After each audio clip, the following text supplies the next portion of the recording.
için gerekli olan, biz şu anda slime yapıyoruz. Permoli ve sabun. İstediğiniz kalite önemli de.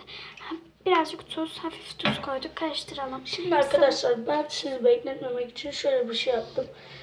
İlk önce sabunumuzu koyacağız. Bu böyle hemen başlarken olmuyor. Sabunumuzu koyduk. İyice karıştır, karıştır, karıştır.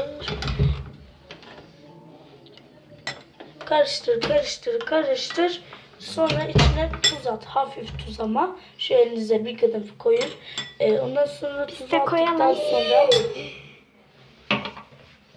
Karıştıralım bu arada. Evet, karıştıralım. Bakalım katı mı? Sonra tekrar savunuyoruz. Bakabilir miyiz katı mı diye? Evet.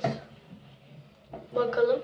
Şimdi böyle biraz sonra tekrar tuz koyuyoruz. Arkadaşlar biz hemen bunu buzluğa koyup Hayır. Arkadaşlar biz şimdi size tam gösterelim. Biraz tuz atıyoruz. Sonra tekrar karıştır, karıştır, karıştır. Böyle oluyor. Şimdi sonra biz bunu videoyu durduracağız. Bunu buzluğa koyup 10 dakika bekleteceğiz. Arkadaşlar tamına 10 dakika bekledik ve olan şey bu.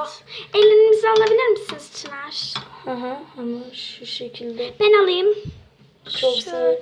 Ay eli alamayacak kadar kaygan yani. Çok güzel arkadaşlar. Görüyorsunuz cıp diye.